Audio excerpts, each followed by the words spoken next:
जिस प्रकार दाग धब्बे चेहरे को कुरूप कर देता है, इसी प्रकार काम, क्रोध, लोभ, मोह, ईर्ष्या, जलन मन को कुरूप बना देता है। मन को क्या कुरूप बनाता है? ईर्ष्या, जलन, द्वेष, नफरत, क्रोध, अहंकार, ये मन को कुरूप बना देता है। ये और जो मन को कुरूप बनाया है वो दिखता भी नहीं किसी को। चेहरा में यदि गड़बड़ी हो शीशा से दिखाई पड़ जाता है, लेकिन मन कुरूप हो गया है, वो बाहर से दिखता भी नहीं है, इसीलिए जल्दी वो ठीक भी नहीं हो पाता है।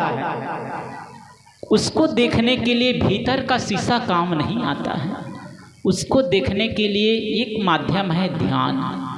जब हम ध्यान में बैठते हैं तब भीतर दिखाई देता है। जब आंख खोलते हैं तो बाहर दिखाई पड़ता है, और जब आंख बंद करते हैं तो भीतर दिखाई पड़ता है। तो ये 9 वर्ष में हर व्यक्ति को ये संकल्प लेना चाहिए कि हमें अपने मन को सुंदर बनाना है। मन में ये क्रोध, अहंकार, ईर्ष्या, द्वेष, नफरत, लोभ, लालच ये ना रहे, नहीं तो मन कुरूप हो जाएगा। और जिसका मन कुरूप हो जाएगा, चेहरा भले ही सुंदर दिखे, लोग आपकी प्रशंसा नहीं करेंगे। चेहरा भले ही सुंदर दिखे, लोग आपकी प्रशंसा नहीं करेंगे।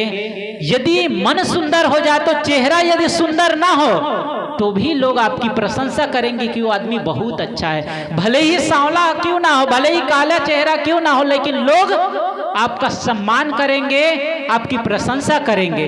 चेहरा भी सुंदर हो और मन भी सुंदर हो तो ये तो बहुत ही सुंदर है। ये तो बहुत ही शुभ लक्षण है। जिसका चेहरा भी सुंदर है और मन भी सुंदर है तो आदमी बहुत ही सौभाग्यशाली है, बहुत ही अच्छा आदमी है कि चेहरे के साथ साथ मन भी सुंदर है। और जिसका मन सुंदर हो गया उसका जीवन तो सुंदर होना ही है।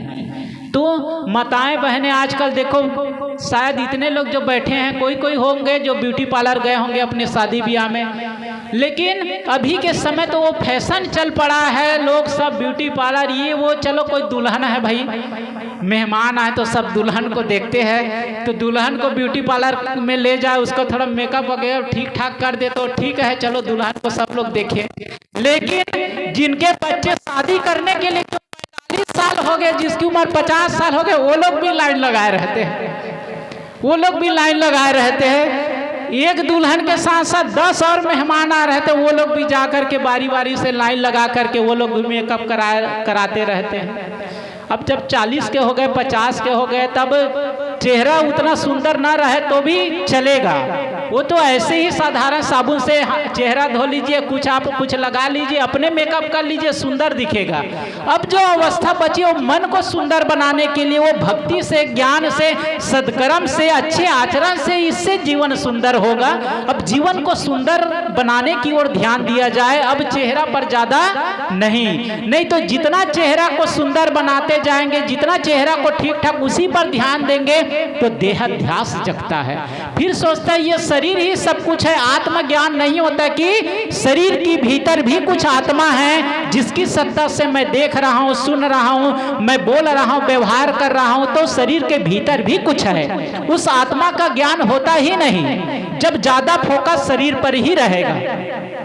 इस देह को मैं मानना सबसे बड़ा यह पाप है। सब पाप इसके पुत्र हैं, सब पाप का यह बाप है।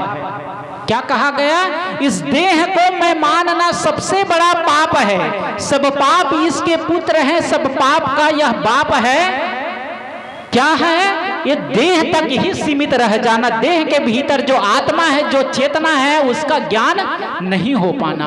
आत्मज्ञान सत्संग से होता है। जब हम संतों के पास बैठते हैं तब वहीं से हमें आत्मज्ञान की प्राप्ति होती है। और जब आत्मज्ञान जिसको हो गया, फिर आत्मा के लिए वो भजन भक्ति करता है। आत्मा के लिए शरीर को तो खिला दिए, पिला दिए, नहला धुला दिए, अच्छे कपड़े पहना दीजिए, ठीक हो गया। अब शरीर की जो आवश्यकता थी पूरी हो गई। अब क्या करना है? अब क्या करना है? अब भजन करना है। जो शरीर के भीतर जो परमात्मा है, आत्मा है, उसके लिए अब साधना करना है, तप करना है, ध्यान करना है, परोपकार करना है, पुण्य करना है, जिससे आपका जीवन सार्थक हो, आपका जीवन सफल हो। तो ये काम भी हमें इस नए वर्ष में अपने आदत में, अपने जीवन में लागू करना है कि अब मन को सुंदर बनाने का काम करना है। नहीं तो साल तो आ गया नया, 2025 की जगह 2026 आ गया, आदमी वही पुराना का पुराना है। जिससे लड़ाई झगड़ा था 2025 में, 26 में भी वही मनमुटाव है, वही ईर्ष्या द्वेष है, वही किसी को देखते हैं पहले मन खराब हो जाता था, अब भी मन खराब हो रहा है। वही झूठ बोलने की आदत 2025 में था, 26 में भी बोल रहे हैं। 2025 में आदमी शराब पीता था, 2026 में भी पी रहा है। नया कहाँ आया? नया कहाँ है? खाली एक दूसरे के शुभकामनाएं दे दी गई और पार्टी कर लिया गया और एक दूसरे को ग्रीटिंग दे दिया गया। इतने से क्या नया साल हो गया? बाहर ईस्वी सन बदल गया, वो ठीक है, नया हो गया, लेकिन आपके लिए क्या नया हुआ? हमारे लिए क्या नया हुआ? हमारे लिए तो तब नया होगा जब कुछ दोष हमारे मिटे, जब हमारे अंदर कुछ अच्छाइयां आए, तब तो हमारा नया होगा। नहीं तो नया साल मनाते मनाते 50 के हो गए, 60 के हो गए, बुढ़ापा आ गई, 50 60 के 80 90 के हो गए, लेकिन जीवन वही पुराना का पुराना। वही गुस्सा करने की आदत, वही खैनी रगड़ने की आदत, वही शराब पीने की आदत, वही मांस मछली खाने की आदत, वही सारी चीज पुराना का पुराना है। जीवन कुछ नया हुआ नहीं। 9 वर्ष की आप सबको तहे दिल से शुभकामनाएं कि एक एक दोष, एक एक बुराइयां, एक एक साल में यदि एक एक अवगुण, एक एक बुराइयां ही यदि समाप्त हो जाए तो आदमी 10 साल में तो उसका जीवन का कायाकल्प हो जाएगा। नहीं तो ध्यान नहीं दिया जाएगा तो मरती बेला भी आदमी वही का वही रहता है और ये जीवन को हार करके जाता है आदमी।